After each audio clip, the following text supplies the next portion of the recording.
Gràcies. Doncs moltíssimes gràcies, senyor Fortuny i Sílvia, per convidar-me a aquest acte i a tots els amics, companys i persones compromeses amb el sector públic, doncs agrair-vos avui estar aquí amb nosaltres. És un dia d'alegria, no? És un dia per veure aquestes petites joies com la que tenim aquí, aquest llibre que impulsa l'excel·lència en el sector públic, la reivindica i que a més està explicada en primera persona per persones compromeses que ho fan en una realitat dia a dia. També és un llibre i és un enfoc molt necessari en un moment on no ens podem enganyar. L'estat del benestar està en la mira, en el punt de mira de persones que busquen desacreditar-lo i fer veure que tot funciona malament. Llavors, poder posar rigor, poder posar llum en aquest àmbit forma part o dona un ingredient clau per poder reivindicar l'estat del benestar com el que és, les administracions públiques com a motor de transformació, com un dels principals motors, sinó el motor de transformació de la nostra societat i també un motor d'impulsar, entendre la nostra societat també des de la justícia social, des de fer que l'estat del benestar sigui aquesta xarxa de protecció que ens ajuda a tots i totes a tenir una vida millor i a sentir-nos orgullosos de la societat on vivim. Llavors, quan la Sílvia m'ho va demanar, si podia venir a aquest acte, la Sílvia, que està molt en contacte amb la meva cap de gabinet, sap que l'agenda és molt complicada, però jo li vaig dir, per descomptat, allà estaré i per mi és un plaer i és un orgull.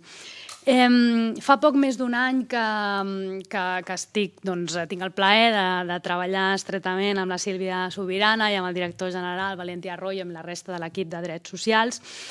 Jo els vaig conèixer una miqueta abans, fa potser un any i mig, quan era secretària general d'Inclusió del Govern d'Espanya, i vaig fer una visita a la Generalitat de Catalunya per conèixer com es gestionava la renda garantida i quines eren les millores que s'estaven implementant. I em va impressionar ja molt aquella primera visita perquè vaig veure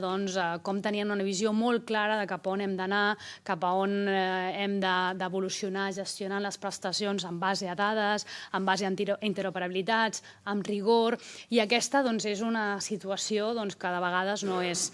és massa comuna, trobar gestors de l'àmbit de les prestacions amb aquesta voluntat d'arribar a elevats graus d'excel·lència i de rigor en la gestió de les prestacions. I bé, vaig tenir també el privilegi després, qüestions del destí, d'acabar sent la consellera i agafar o supervisar aquesta direcció general. Jo tinc aquí també davant el diputat Campuzano, que és l'exconseller de Drets Socials, que va ser la persona que va anomenar el Valentí Arroyo i que això va marcar un punt d'inflexió molt important en la qualitat de la gestió de la Direcció General de Prestacions Socials, i el Valentí alhora va portar la Sílvia Subirana en aquest àmbit. Jo crec que de vegades hi ha petites transformacions silencioses que no obren grans titulars però que canvien el rumb de les administracions i canvien el rumb cap a un destí d'excel·lència. No sé si és el lloc per dir-ho, però ho diré. Jo crec que, per mi, dels principals llegats de l'època del conseller Campuzano és el canvi a la Direcció General de Prestacions Socials i per mi, perquè també ho porto al cor, és haver vist l'impuls del model Barnahus. diputat, és conseller, no sé si és el moment de dir-ho, però sens dubte segur que hi ha moltes més coses que de vegades inclús malauradament passen desapercebudes, però aquestes dues jo sempre les he vist com coses que han marcat i que tant de bo, quan jo acabi de ser consellera, algú el següent digui, mira, aquestes coses, el Raül i el secretari general i la consellera van aconseguir canviar-ho en la bona direcció. I bé, aquesta direcció general, el paper de la Sílvia i del Valentí, és difícil transmetre el que ells fan dia a dia, el que ells han fet, com el canvi radical que van impulsant aquesta direcció general i que això està tenint un impacte transformador dins del departament i jo crec que inclús més enllà i cada cop ho veurem més, són una peça clau de la transformació de l'administració que impulsa de manera transversal la direcció, el departament, la conselleria de presidència. I hi ha molts indicadors d'això. El departament de presidència de manera transversal va impulsar la transformació de l'administració, impulsada també pel CETRA, per un comitè d'experts de transformació de l'administració, que van identificar 10 tràmits prioritaris per l'administració per reformar i transformar, i d'aquests 10, 5 són del Departament de Drets Socials i, si no m'equivoco, no sé si els 5 o 4 són de la Direcció General de Prestacions Socials, perquè veieu quin percentatge tan elevat de la transformació de l'administració està concentrada en aquesta Direcció General. I la bona notícia és que estem en molt bones mans. Ells han impulsat tot un conjunt de mesures i de canvis, molt en la línia del que recull aquest llibre, molt en la línia d'impulsar el compliance al sector públic, que ara esmentaré, però jo crec que a més de tot això, una de les qüestions que també s'ha de posar en valor és la valentia que tenen, perquè van arribar a una direcció general amb moltes dificultats, van impulsar canvis substancials, però després van assumir o estan en procés d'assumir la gestió de l'ingrés mínim vital, que és una prestació que arriba a moltes persones, molta complexitat, i a més, cada cop que jo vaig i els demano, escolta, podeu també ajudar-nos amb això altre? Per exemple, recentment, amb la transformació de la dgaia, els hi vaig encarregar si podien començar a gestionar les prestacions que gestionava fins ara l'antiga dgaia, les prestacions d'extutelats, i la resposta va ser nosaltres aportem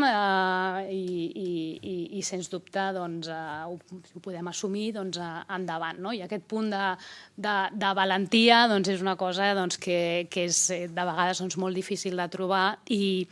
posa de manifest també el grau de compromís i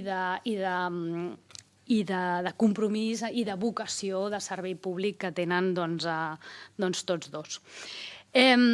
Com estava dient, quan van arribar van impulsar també un nou model de gestió de la renda garantida amb 3 objectius principals: identificar els punts de millora dels processos de la tramitació de la prestació, garantir la correcta i eficient gestió i distribució dels recursos i blindar i promoure la seguretat jurídica i una major eficiència dels equips humans implicats en la tramitació de les prestacions socials. I per impulsar o per assolir tots aquests objectius van decidir aplicar el model de compliance de la gestió pública en l'àmbit de les prestacions socials. I aquí rau una de les principals innovacions. Com bé sabeu, millor que ningú, la implementació de programes de compliance no és obligatòria per les administracions públiques, però sí que és una de les recomanacions de l'OCDE del 2017. Amb l'arribada dels fons Next Generation a Catalunya s'introdueix aquest requisit de dotar-se d'un pla de mesures antifrau pels gestors dels fons, però aquest no és el cas de l'àmbit de les prestacions, per exemple, de renda garantida i de l'ingrés mínim vital. Llavors, el que s'ha fet és portar, diguéssim, totes les recomanacions de compliance del sector públic que estan més abocades a l'àmbit de la gestió de subvencions cap a la gestió de prestació. Aquí hi ha una innovació d'aportar certs principis i traslladar-los a un àmbit molt concret i molt necessari on necessitem totes aquestes visions i normes d'autoregulació en l'àmbit de les prestacions socials. Llavors, és un exemple clau d'innovació i de diligència deguda en un àmbit que ho necessita més que mai, l'àmbit de les prestacions socials, que també sabeu que està en el punt de mira de grups que volen desacreditar aquestes prestacions. Llavors, combatre això no només amb narratives, però amb un blindatge de seguretat jurídica i de rigor, és el que fan persones com el Valentí i la Sílvia. I no només per millorar el rigor, sinó també de cara en fora, per millorar la rendició de comptes davant la ciutadania i per introduir una cultura ètica, oferint guies i orientacions. Al cap i a la fi, un pla ambiciós a l'hora de promoure una gestió pública professional garantint la legalitat i l'eficiència operativa, amb mesures de prevenció davant possibles irregularitats, com el frau i la corrupció, i amb un mapa de riscos, seguint també les metodologies i les guies de l'Oficina Antifrau. I tot aquest desenvolupament i impuls i transformació d'aquesta direcció general ja està donant fruits i ja tenim resultats tangibles. S'han reduït els terminis de revisió i de concessió de moltes prestacions. Això ha estat en part gràcies als automatismes. Hi ha, per exemple, la prestació per naixement, de prestació per naixements de fills, i el 44% es donen de manera automàtica, quan inicialment era com el 2%. I en resum, això, tota aquesta transformació fa que l'administració sigui més àgil i també més rigorosa en l'ús dels fons públics. Per fer-ho, també han fomentat aquesta, diguéssim, vocació de rendició de comptes, dissenyant indicadors, fent-los observables, posant-los a disposició de la ciutadania i, al final, impulsant les millors pràctiques a nivell internacional. Aquesta direcció general també estem impulsant la reforma de la renda garantida, l'adopció de l'ingrés mínim vital, i aquesta visió de transformar i de reforçar aquestes dues prestacions el que està creant és la columna vertebral del que jo anomeno el futur sistema de garantia d'ingressos. Un sistema unificat on puguem coordinar diferents prestacions i concentrar diferents prestacions per tenir un mapa de prestacions més senzill, amb poques prestacions dissenyades en base a dades. Llavors, jo com veig aquest llibre, diguéssim, i aquesta tasca que ells han fet és, com deia, posant l'administració en una trajectòria d'excel·lència, i això és el millor exemple del que volem impulsar des del Govern de la Generalitat. Volem que Catalunya torni a liderar la qualitat de serveis públics a l'entorn internacional, i la manera de fer-ho és potenciant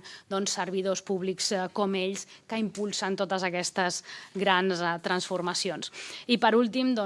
reiterar-me en aquesta necessitat d'aquests impulsos i transformacions de la gestió per reivindicar l'estat del benestar i també reivindicar la vocació de servei públic, perquè hi ha poques ocupacions i professions a la vida, des del meu punt de vista, que tinguin una capacitat de millorar la vida de la gent tan gran i d'arribar a tantes persones com és des de les administracions públiques. En comptes de limitar el seu abast i de reduir-ho, crec que s'ha de potenciar des del rigor, des de l'excel·lència, i això és precisament del que parlem, i això és precisament el que aquest llibre crec que contribueix a millorar. Llavors, sense més a dir, ja passo el torn de paraula i reiterar el meu agraïment per haver pogut participar en aquest acte. Moltes gràcies.